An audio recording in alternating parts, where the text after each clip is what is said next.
First off, in the words of Jenna Marbles, Black Lives Matter, and that should not be a controversial subject. I will be leaving links in the description below on how you can get involved and help.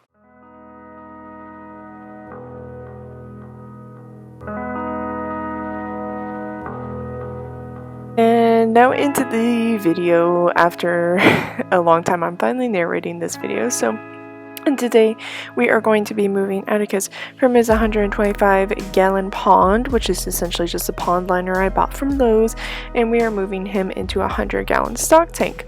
So here I am ripping off the sticker, which is on the side, unlike whoever put the sticker on the inside of the pond liner at Lowe's, because whoever's idea that is, oh, it was not a wise idea indeed. So yeah, I just wanted to rinse it out just with water, wipe it down, scrub it down, make sure there was nothing in it. It had been sitting outside at a Tractor Supply, or was it Rural King? I don't remember.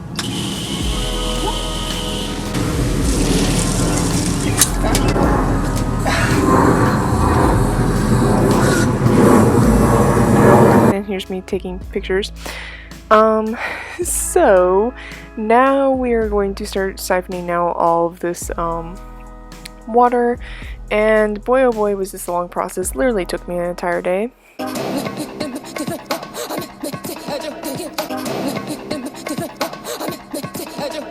So my method was siphon a bucket of water to keep for later, and then siphon as much as I could into the stock tank, and then I just had to siphon out the rest and just give it up because I don't have that many buckets to retain all of that water.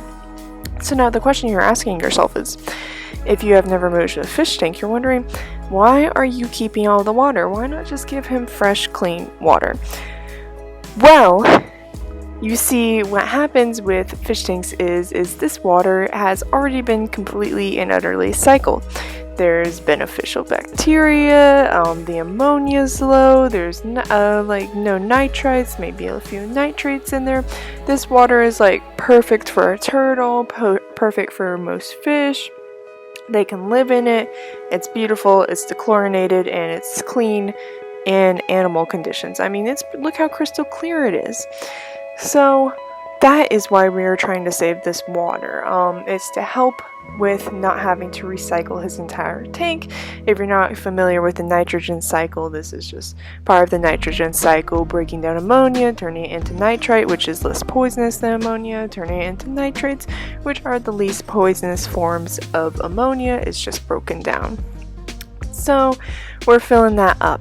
Now the other question you might be asking yourself is, why on earth are you downgrading him from 125 gallons into 100 gallons? First off, Atticus is in a more than big enough setup for himself.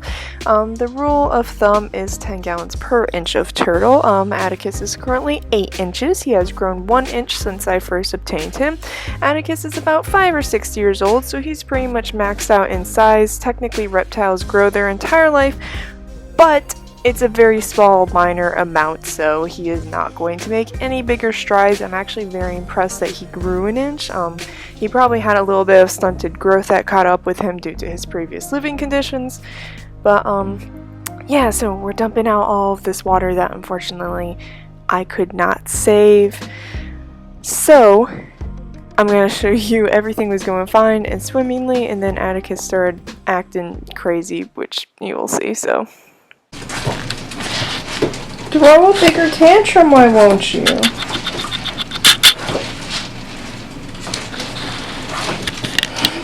Atticus! Atticus! Calm down! Where are you thinking you're going? So yeah, as the water level got lower, he definitely got way more frantic, so I had to end up moving him into his stock tank early. But so back on the topic of why on earth am I downgrading him. So technically, as I was stating, Atticus only needs 80 gallons of water. He'll live his whole life in 80 gallons of water and be just fine.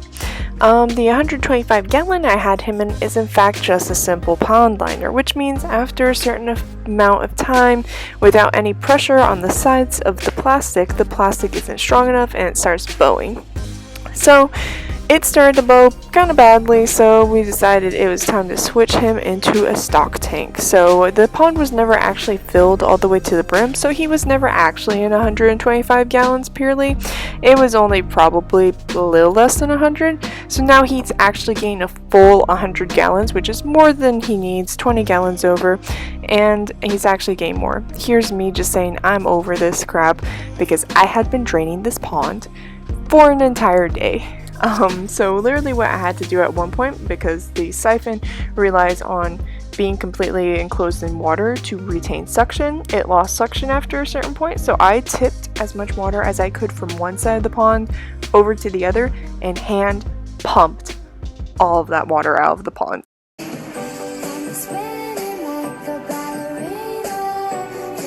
Yeah, I hand pumped as much water out of that pond as I physically could. And you will see what I couldn't hand pump out. I literally picked up this pond. Like, I picked it up.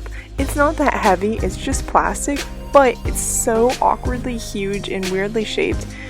I can't believe I freaking physically did that. So, yeah, that's how you dump a pond all by yourself. 125 gallons, my friends. So now that Atticus's pond is going to be much taller, we have to adjust his basking dock accordingly because turtles have to be able to get out of the water and completely dry up, otherwise they have some major health concerns.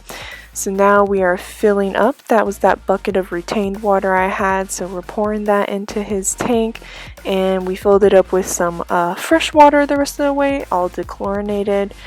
So this is about equal to a water change, a pretty major water change, but his filter also has not been cleaned, so we're retaining a lot of that beneficial bacteria still.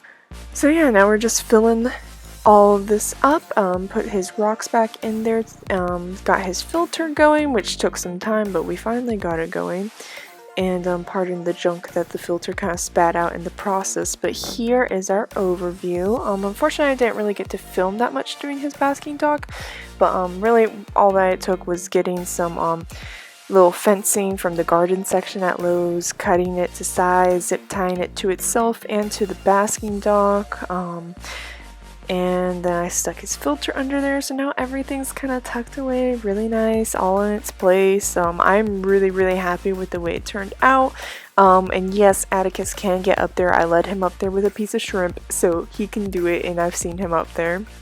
This was me just showing him, hey, this is your basking dock. Doesn't he just looks so funny.